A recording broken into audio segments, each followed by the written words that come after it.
ഫിലിമി പ്ലസിലേക്ക് എല്ലാവർക്കും സ്വാഗതം. ഒരു സിനിമയുടെ രണ്ടാം ഭാഗം പ്രഖ്യാപിച്ചിരിക്കുന്നു. അതായത് മോഹൻലാൽ നായകനായി തിയേറ്ററിൽ വന്ന് ഏതാനും ദിവസം മാത്രമായ മലൈക്കോട്ട വാലിബൻ്റെ രണ്ടാം ഭാഗം പ്രഖ്യാപിച്ചു കഴിഞ്ഞിരിക്കുന്നു. മോഹൻലാൽ തന്നെയാണ് അഭിനയിക്കുന്നത്.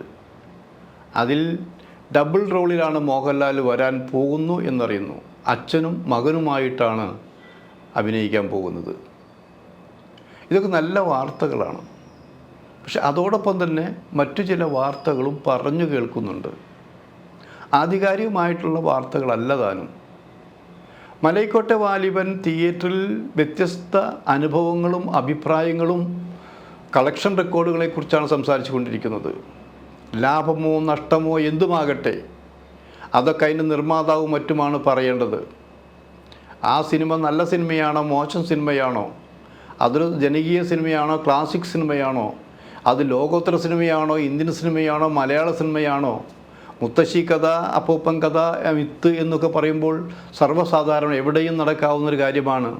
ഒരിടത്തൊരിടത്ത് എന്ന് പറഞ്ഞു തുടങ്ങുന്ന കഥകൾ കേൾക്കുന്നില്ല. ഒരിടത്തൊരു രാജാവ് ഉണ്ടായിരുന്നു, അല്ലെങ്കിൽ ഒരിടത്തൊരു മുത്തശ്ശി ഉണ്ടായിരുന്നു, അല്ലെങ്കിൽ സിംഹത്തിൻ്റെ കഥകൾ പറയാറുണ്ട്, കുറുക്കൻ്റെ കഥകൾ പറയാറുണ്ട്, കുരങ്ങൻ്റെ കഥ പറയാറുണ്ട്. ഇങ്ങനെ പലതരത്തിലുള്ള കഥകൾ കുട്ടികൾക്കായി പറഞ്ഞു കേട്ടിട്ടുണ്ട്. ഈ കഥയും ഒരു കുട്ടിക്കഥ എന്ന് പറഞ്ഞാണ് തുടങ്ങിയത്.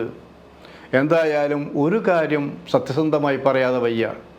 ഇങ്ങനെ ഒരു സിനിമ നിർമ്മിച്ച് സംവിധാനം ചെയ്ത് മോഹൻലാലിനെ കൊണ്ട് അഭിനയിപ്പിച്ച് ഒരു വിഭാഗം ജനങ്ങളെ പ്രേക്ഷകരെ ഒരു നല്ല നിലവാരത്തിലേക്ക് ആസ്വാദന നിലവാരത്തിൽ ഉയർത്താൻ കഴിഞ്ഞു എന്നുള്ളത് സത്യമാണ്.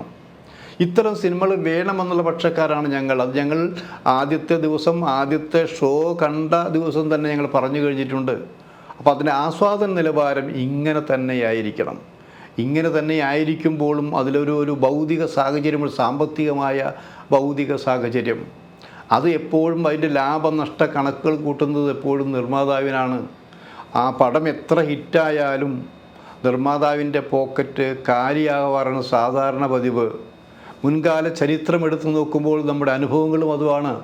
ബമ്പർ ഹിറ്റായ പല സിനിമകളുടെയും നിർമ്മാതാക്കൾക്ക് കാശ് കിട്ടിയിട്ടില്ല എന്നും പറഞ്ഞു കേൾക്കുന്നു.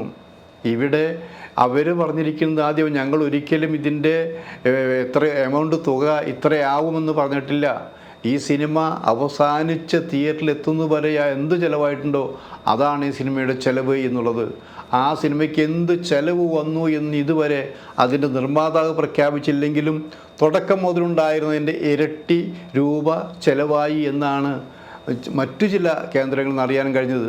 അത് എന്തോ ആവട്ടെ, നഷ്ടവും ലാഭവും നിർമ്മാതാവ് സഹിക്കുമ്പോൾ ഒരു നല്ല സിനിമ ഉണ്ടാക്കിയിരിക്കുന്നുള്ള സംതൃപ്തി ഉണ്ടാവും. പക്ഷേ ഇതിൻ്റെ രണ്ടാം ഭാഗം അതാണിപ്പോൾ ചർച്ച ചെയ്തു വരുന്നത്. ആ ചർച്ച സുഖകരമായ രീതിയിലല്ല പോകുന്നത്. കാരണം രണ്ടാം ഭാഗം ഉണ്ടാവും നല്ലതാണ്. പല സിനിമകളുടെയും രണ്ടാം ഭാഗം ഉണ്ടായിട്ടുണ്ട്.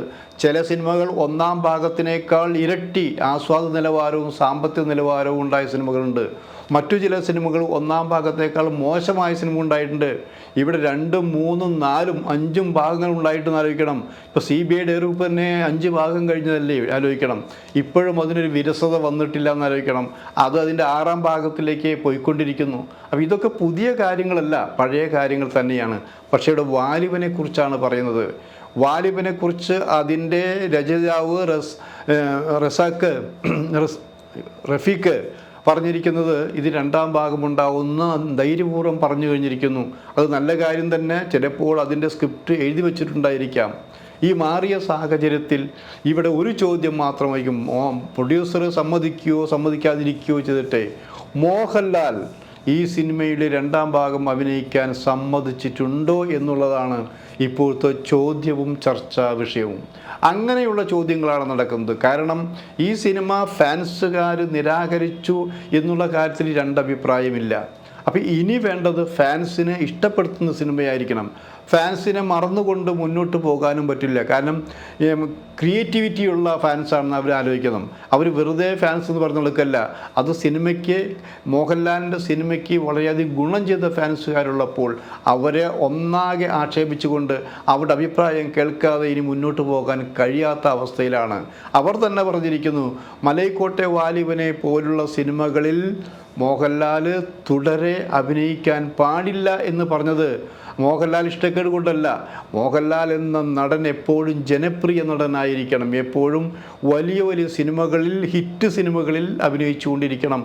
മലൈക്കോട്ടെ വാലിബൻ സത്യത്തിൽ ഒരു ഹിറ്റ് സിനിമയാണോ എന്നും ചർച്ച ചെയ്തുകൊണ്ടിരിക്കുകയാണ്.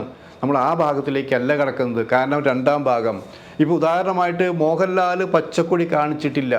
അതേ സ്ഥാനത്ത് ബമ്പർ ഹിറ്റായ മോഹൻലാലിന് പേരുണ്ടാക്കി കൊടുത്ത ഒരു സിനിമയുണ്ട്, അതിൽ അഭിനയിച്ച എല്ലാ നടീനടന്മാർക്കാൻ പേരുണ്ടാക്കി കൊടുത്തിട്ടുണ്ട്, സ്ഫടികം എന്നുള്ള സിനിമ എന്നാലോചിക്കണം.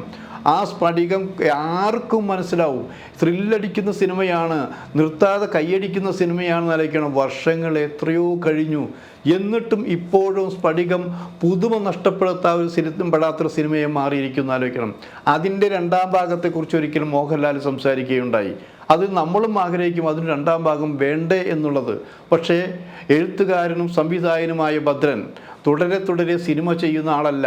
അദ്ദേഹം ഒരു സിനിമയ്ക്ക് തുടക്കമിട്ട് കഴിഞ്ഞാൽ ആ സിനിമയുടെ പൂർണ്ണത മുൻകൂട്ടി കണ്ടുകൊണ്ട് തന്നെയാണ് ചെയ്യാറ്. അപ്പോൾ അദ്ദേഹം അന്ന് പറഞ്ഞൊരു കാര്യമുണ്ട്, ഈ സ്ഫടികത്തിന് രണ്ടാം ഭാഗം ഇല്ല എന്ന് പറയുമ്പോൾ എന്തുകൊണ്ട് എന്നുള്ള കാരണം പറഞ്ഞു. ഇതിനെങ്ങനെ രണ്ടാം ഭാഗം ഉണ്ടായിരിക്കും? ഇതിൽ അഭിനയിച്ച ഒരു 90% പേരും മരിച്ചു കഴിഞ്ഞിരിക്കും, അവരില്ല അവിടെ എന്ന് ആലോചിക്കണം. പിന്നെ ഇതിൻ്റെ അന്ത്യം വെച്ചാൽ തിലകൻ മരിച്ചു കഴിഞ്ഞിരിക്കുന്നു, മോഹൻലാൽ നന്നാകുന്നിടത്താണ് ഇതിൻ്റെ ഫിനിഷിങ് ഏകദേശം വന്നിരിക്കുന്നത് ആലോചിക്കണം. അപ്പോൾ പിന്നെ രണ്ടാം ഭാഗം വരുമ്പോൾ ഈ കഥയിൽ നിന്ന് പ്രത്യേകമായി കൊണ്ട് ഈ കഥയെ കുറച്ചും കൂടി ഉത്തേജിപ്പിക്കുന്ന രീതിയിൽ, പ്രേക്ഷകർ ഇഷ്ടപ്പെടുന്ന രീതിയിൽ എങ്ങനെ ഉണ്ടാക്കാൻ പറ്റും? അപ്പോൾ ഒരു സംവിധായകനായ എനിക്ക്, എഴുത്തുകാരനായ എനിക്ക് ഇതിന് രണ്ടാം ഭാഗം ഇല്ല എന്ന് പറഞ്ഞ് ആ ചാപ്റ്റർ ക്ലോസ് ചെയ്യുകയാണ് ഭദ്രൻ ചെയ്യുന്ന ആലോചിക്കണം. ഭദ്രനപ്പോൾ പുതിയ സിനിമയുടെ വേറെ വർക്കിലാണ് മോഹൻലാൽ വെച്ചിട്ട്. അപ്പോൾ അതിനിടയിൽ പോലും പലരും വീണ്ടും ചോദിക്കുന്നുണ്ട്, നമുക്ക് അതൊന്ന് പൊടി തട്ടി എടുത്തുകൂടെ എന്നുള്ളത്. പൊടി തട്ടിയില്ല, പൊടി തന്നെയായിരിക്കട്ടെ, പുതിയ സിനിമയിലേക്ക് വരാം. അങ്ങനെ പറയുമ്പോൾ തന്നെ, അങ്ങനെ മോഹൻലാൽ താല്പര്യമെടുത്ത് രണ്ടാം ഭാഗത്തെക്കുറിച്ച് സംസാരിച്ച സ്ഫടികത്തെക്കുറിച്ച് നിരാകരിച്ചപ്പോൾ തന്നെ ഇവിടെ മോഹൻലാൽ ഈ മലൈക്കോട്ടെ വാലിബൻ്റെ രണ്ടാം ഭാഗത്തിൽ താൻ അഭിനയിക്കാമെന്ന് പറഞ്ഞിട്ടില്ല എന്നാണ് ഫാൻസുകാരുടെ ഭാഗത്ത് നിന്ന് അറിയാൻ കഴിഞ്ഞത്. ഫാൻസുകാരുടെ ഭാഗത്ത് മാത്രമല്ല, മാധ്യമങ്ങളിലോ മറ്റൊരു ഭാഗത്തോ ഞാൻ ഈ സിനിമ രണ്ടാം ഭാഗത്തിൽ അഭിനയിക്കുമെന്ന് മോഹൻലാൽ പറഞ്ഞിട്ടില്ല. അതിനർത്ഥം എന്താ? ഈ സിനിമയ്ക്ക് ഒരു രണ്ടാം ഭാഗം വേണ്ട, ഉണ്ടായിക്കോട്ടെ, അതാണെങ്കിൽ മോഹൻലാൽ ഇല്ലാതെ ഒരു സിനിമയായിക്കോട്ടെ എന്നുള്ളൊരു അഭിപ്രായമുണ്ട്. അപ്പോൾ ചുരുക്കം പറഞ്ഞാൽ നമ്മൾ രണ്ടാം ഭാഗം എടുക്കുമ്പോൾ കൈ പൊള്ളുന്ന രീതിയിലായി ഇരിക്കരുത്, ആസ്വാദന നിലവാരത്തെ താഴ്ത്തിക്കൊണ്ടുപോകുന്ന രീതിയിലായിരിക്കരുത് എന്ന് ആലോചിക്കണം. അപ്പോൾ അങ്ങനെ വരുമ്പോൾ തന്നെ ഈ സിനിമ രണ്ടാം ഭാഗം ഇനി എടുത്തു എന്ന് വയ്ക്കുമ്പോൾ ഇനിയും എത്ര കോടികൾ ഇതിന് ചെലവഴിക്കേണ്ടി വരും? അതിന് നിർമ്മാതാവ് തയ്യാറാകുമോ എന്നുള്ളതാണ്. നിർമ്മാതാവ് തയ്യാറായാലും, മോഹൻലാൽ തയ്യാറായാലും, മറ്റുള്ളവർ തയ്യാറായാലും അതിൻ്റെ സംവിധായകനും എഴുത്തുകാരനും ആരായിരിക്കും? അതൊരു പ്രധാന ഘടകം തന്നെയാണ്. നമുക്ക് കണക്ക് കൂട്ടാം, പലതും ഇല്ല, ഉണ്ട് എന്നൊക്കെ പറയാം. ഇത് പണത്തിൻ്റെ കളിയാണെന്ന് ആലോചിക്കണം. ആ സിനിമ ഹിറ്റായിരുന്നെങ്കിൽ, നിർമ്മാതാവിന് നല്ല വരുമാനം കിട്ടിയിരുന്നെങ്കിൽ രണ്ടാം ഭാഗം പോട്ടെ എന്ന് വിചാരിച്ച് കണ്ണടച്ചെടുക്കാമായിരുന്നു. ഇപ്പോൾ രാഷ്ട്രീയ നേതാവ് കൂടിയായ ഷിബു ബേബിജൻ പോലും അങ്കലാപ്പിലാണ് ഈ സിനിമയുടെ കാര്യത്തിൽ. കാരണം പണം നഷ്ടപ്പെട്ടു കഴിഞ്ഞിരിക്കുന്നു എന്നാലോചിക്കണം. ഒരു നല്ല സിനിമ ഉണ്ടാക്കി, അതുമാത്രം പോരല്ലോ, നല്ല സിനിമ ഉണ്ടാക്കുമ്പോൾ പണത്തിൻ്റെ ഒരു നല്ല വശം കൂടി തിരിച്ചു കിട്ടേണ്ടിയിരിക്കുന്നു.